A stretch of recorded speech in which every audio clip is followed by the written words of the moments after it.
Welcome to My Irish Radio Music and Culture News, your connection to everything happening in the world of Irish music and culture. I'm Jamie Flanagan. Each episode will share the latest news from Ireland's vibrant music scene, from traditional and folk to rebel ballads, pub tunes, Celtic rock, and today's top Irish pop. We'll also bring you updates on festivals, cultural events, and people keeping Irish heritage alive around the world. And remember, My Irish Radio is more than just a station. It's your community, your soundtrack, your voice. You can listen 24/7 at myirishradio.com and through the links in the podcast description below. Here's the best part. You can be part of it. Host your very own show on My Irish Radio. Choose your playlist, share your stories, make My Irish Radio your Irish Radio. Let's get into what's happening this week in Irish music and culture. So picture a perfectly curated museum. You know the kind of Oh, yeah, the really quiet ones. Exactly. The lighting is flawless, the temperature is controlled, and every artifact is sitting safely behind this thick glass with a neat little plaque explaining exactly what it means. Right. And honestly, that is how most countries treat their heritage. It's static. It's totally safe. Yeah. But looking at the cultural shockwaves hitting Ireland this week, and we're talking late March 2026 here, you quickly realize that museum glass is just completely shattered. Shattered into a million pieces. Right. Yeah. Today, we are unpacking a really fascinating stack of sources for you. And the mission here is to look at this incredible story about what we lose, what we preserve, and, what we reinvent. Because culture isn't something you just put on a shelf. No, not at all. It's a messy, volatile, living ecosystem. And what a fascinating ecosystem it is right now. It really is. I mean, when you look at these sources, whether we're talking about unearthing 6th century ruins or, dissecting the international legal troubles of modern rap groups, it's all breathing the exact same air. It's all connected. Exactly. It is a culture that is aggressively colliding with the modern world, while at the same time, it's clawing deeper into its ancient roots. Yeah, and that tension, that push and pull between the old and the new, it's incredibly palpable this week. Yeah. Especially when you look at the physical and human anchors that we're actually losing right now. Right. It's been a heavy week. It has. The Irish music community is currently mourning the loss of the legendary folk singer Dolores Keane. Yeah. And the reports from both RTE and the Irish Echo, they don't just call it a loss. They explicitly use the phrase massive void. And, looking at her impact, that is not just some journalistic exaggeration. No, not at all. It's an accurate structural assessment. To really understand the mechanism of Dolores Keane's influence, you have to look at the literal timbre of her voice. It's so unique. It was. She had this incredibly rich, earthy contralto.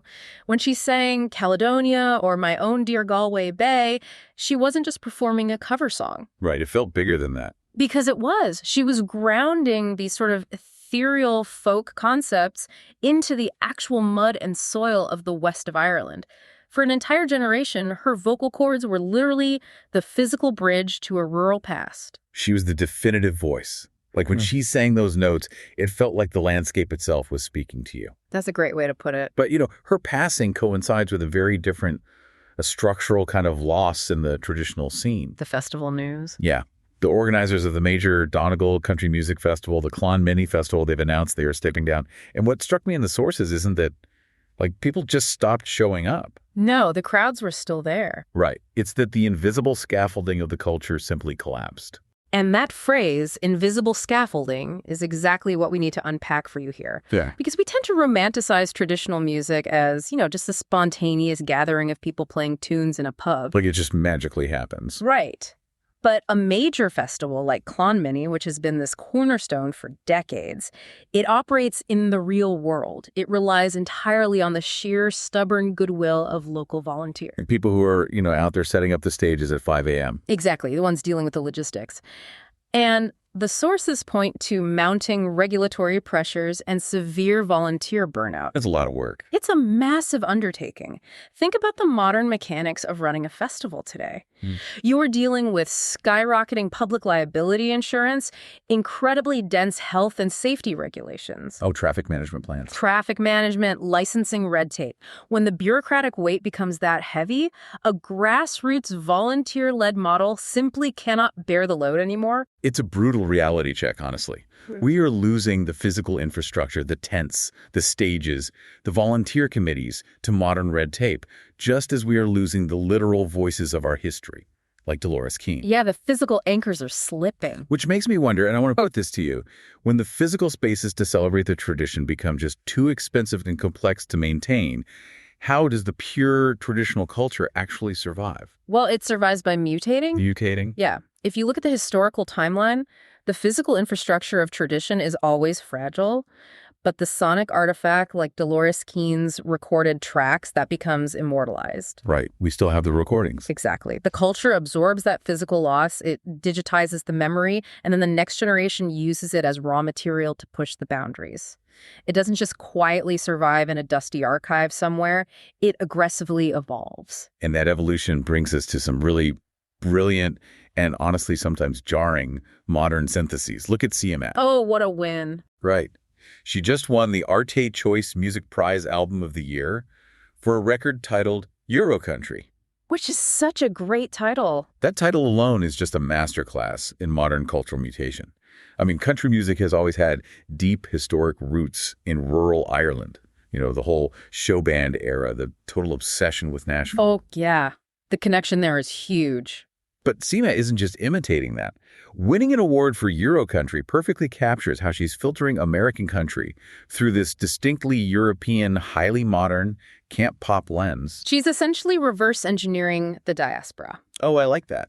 How do you mean? Well, American country music was originally heavily influenced by Irish and Scottish immigrants, right? It crossed the Atlantic, it evolved, and now CMAT is pulling it back across the ocean. Right, and mixing it up. Exactly. She's injecting it with modern European pop sensibilities. It's a playful, deeply self-aware synthesis. But, not all synthesis is playful. Sometimes that localized rebellious energy gets transplanted into a highly volatile, modern, global arena. Yeah, this is where things get really intense. It's very intense. The sources detail a major controversy surrounding Liam Ogo Hanide, who's also known as Mochara, from the Belfast rap group Kneecap. Right. According to a Facebook post that was reported on by Esquire, he's facing UK terror charges regarding a Hezbollah flag that was displayed at a London concert. Now, really quickly, it's important to state here for you listening that our focus isn't on weighing in on the politics of this at all. Absolutely not. We are completely impartial here. Yes, we are just impartially reporting the contents of the sources regarding these charges. We're not taking or endorsing any political sides. But strictly from a cultural mechanics standpoint, does bringing in international geopolitical symbols distract from the music, or is this just the modern reality of artists operating on a hyper-connected global stage? Well, it tells us that the concept of a local gig just doesn't exist anymore. It's completely gone. Yeah, a generation ago, if a punk band or trad band used a provocative or highly localized political symbol in some small venue, it remained a localized controversy. The friction stayed within that specific community. Because nobody else saw it. Right.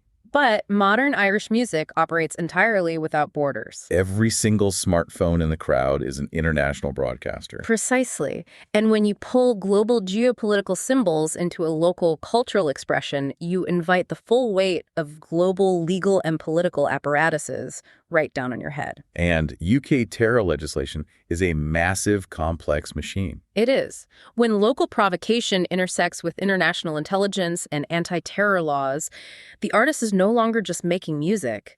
They are participating in high-stakes global geopolitics. It really makes me wonder if audiences even separate the art from the geopolitical shock value anymore. Because Kneecap's entire identity is built on provocation. But this is a staggering escalation from just localized rebellion. It's incredibly heavy. It's very heavy. Yeah. But what is vital to understand about the Irish cultural ecosystem right now is its elasticity. Elasticity. Okay. It can hold that massive international legal weight on one side and simultaneously produce some of the most irreverent, grounded art on the other. Oh, for sure. The scene has this amazing built-in pressure valve of humor and intimacy. I mean, the exact same week we are reading about international terror charges and the loss of folk legends, a band called Fun Protestants releases a track called God Save My Toaster. You just have to love the absolute mundane absurdity of that title. It is a perfect encapsulation of modern Irish irreverence, God Save My Toaster. It completely undercuts the serious historical baggage we were literally just talking about. It really does. And that track is sitting right alongside Courtesy and Owen releasing their new album, Get a Life. which features the single Sunny, there is just this massive, relentless volume of new, highly localized output that refuses to take itself too seriously. That irreverence is actually a psychological survival tool. Really? A survival tool? Yeah. Think about it. When your culture is totally saturated with heavy history, diaspora expectations, and global political tensions simming about a toaster is an act of deflation. It lets the air out of the room. Exactly. It reclaims the ordinary. And the audiences are completely eating it up across every possible scale. Like, you have Neil Horan, who is obviously a massive global pop superstar, announcing stadium-level dates for Dublin and Belfast this coming November. Massive shows. But in the exact same week, Dermot Kennedy is doing a surprise, totally intimate pop-up gig. Right. And if that wasn't enough, you have Indie Sleaze Nights happening in Dublin and Galway this weekend, fully leaning into that sweaty 2010s club nostalgia. Oh, the Indie Sleaze revival is very real. It's so real. But looking at Neil Horan playing stadiums while Indie Sleaze takes over dive bars, it makes me think Irish audiences just don't view genre as a strict identity anymore. It's like they're musically bilingual. Musically bilingual is a fantastic way to frame it. Thanks. Historically, you were a trad fan or a rock fan or a pop fan. Those were distinct subcultures with very distinct uniforms. Stay in your lane. Right. But today, the algorithmic nature of music streaming has completely flattened those borders. A fan will go to the Dermot Kennedy pop-up on a Thursday, hit the Indie Sleaze Night on a Friday, and then buy tickets for Neil Horan on Saturday. And it all makes sense to them. Yeah, the culture supports all of it simultaneously because the modern listener's identity isn't tied to a single sonic palette anymore.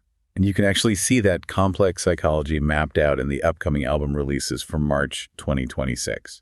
The sources list albums titled Love in the Time of the State, Crystal Punk, How I Became a Wave, Time of Fallow, and Ages and Ages. Such a spread. Just looking at Crystal Punk versus Time of Fallow, you couldn't have two more opposing concepts if you tried. Exactly. Crystal Punk suggests this frantic, hyper-digital, futuristic aesthetic. It's the sound of a society hurtling into a tech-driven future. Right. But then you have Time of Fallow. In agriculture, leaving a field fallow means letting it rest so the soil can actually recover its nutrients. Oh, that's interesting. Yeah, so to name an album Time of Fallow suggests a deep psychological need for rest. It's a retreat from that exact same frantic modern existence. It's a complete ecosystem of coping mechanisms. Yeah. But this immense variety, this ability to bounce from futuristic hyperpop to deep introspection, it doesn't just generate out of thin air. No, it needs a base. Right. It requires a foundation. And the sources show that the underlying heritage of the island is being aggressively tended to, and with some serious tools and capital. Well, you cannot have branches reaching that high without an incredibly deep, well-nourished root system. So let's look at the mechanics of that nourishment. There's a massive $6.2 million funding pledge for Irish and Ulster Scots language projects in Northern Ireland.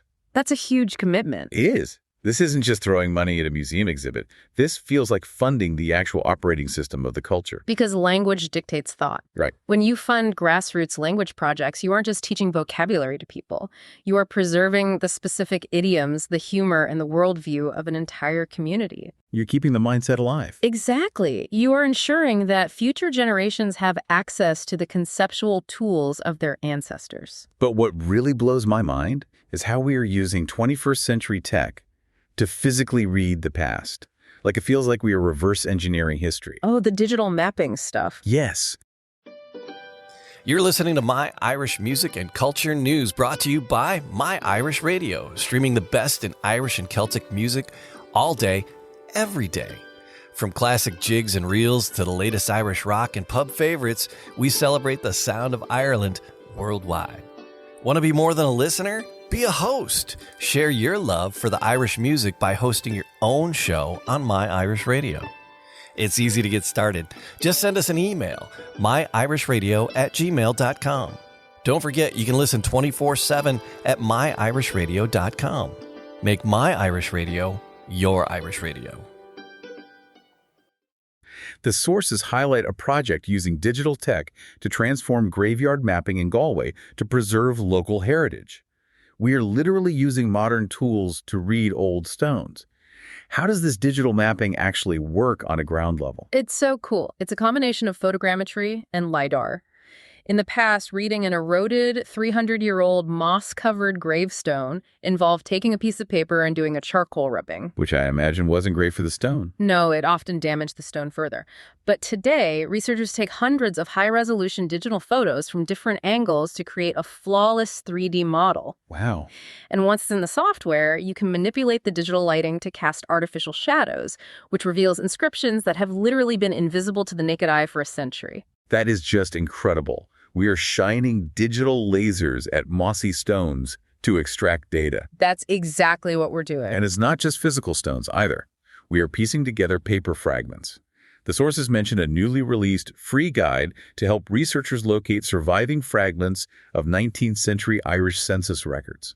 Which is absolutely vital considering the massive loss of historical documents during the fire at the Four Courts back in 1922. Right, so much was lost. For genealogists and historians, reconstructing that 19th century census is like trying to assemble a 10,000-piece jigsaw puzzle where 90% of the pieces were burned. That sounds impossible. It's incredibly difficult. So providing tools to locate those surviving fragments, that is painstaking, granular preservation. And the timeline of all this preservation is just staggering. We're piecing together 19th century census fragments, and at the exact same time, we are actively funding archaeological research into a potential 6th century site associated with St. Columb in Donegal. Spanning the centuries. Literally.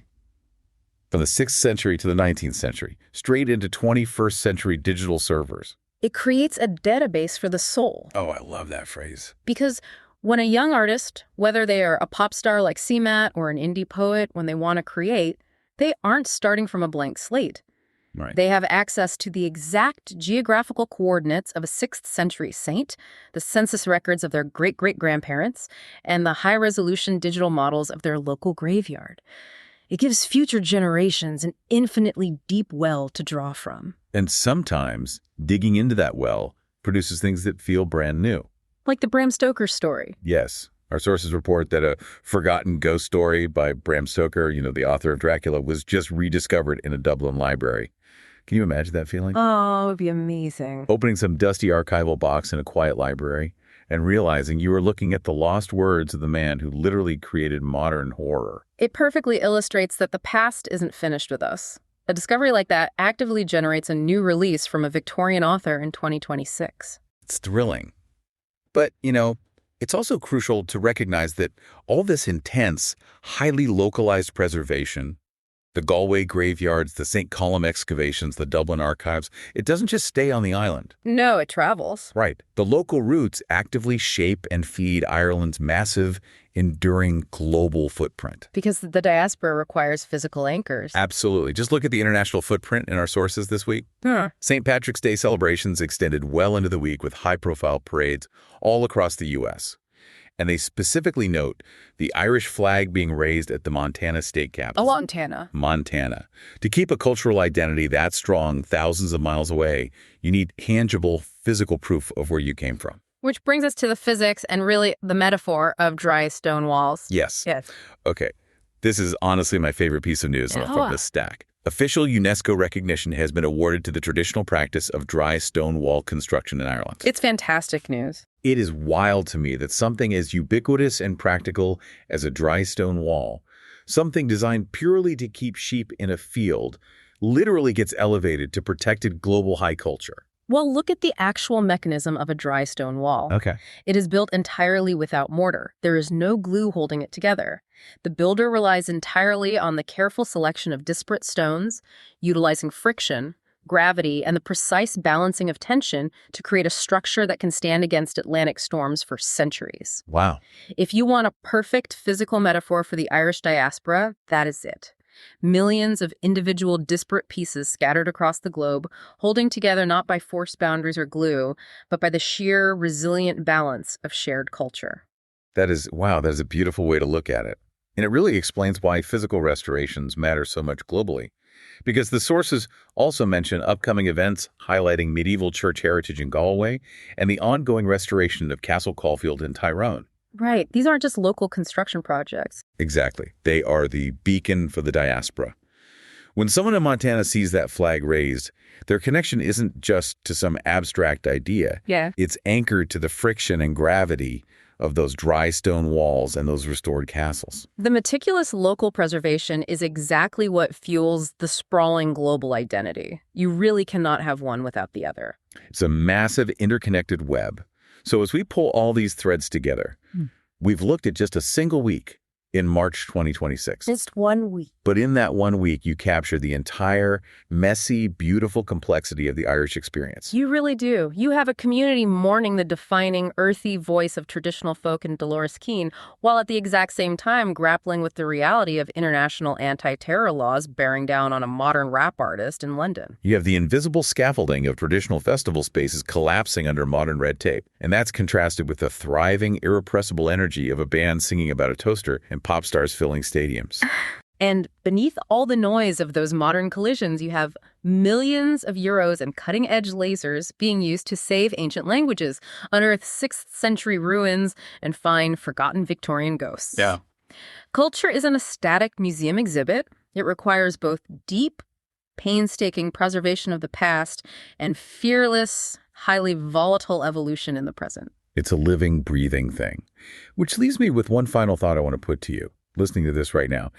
We spent a lot of time today talking about how modern technology allows us to perfectly map ancient graveyards and piece together 19th century census fragments. Right, the digital preservation. Yeah.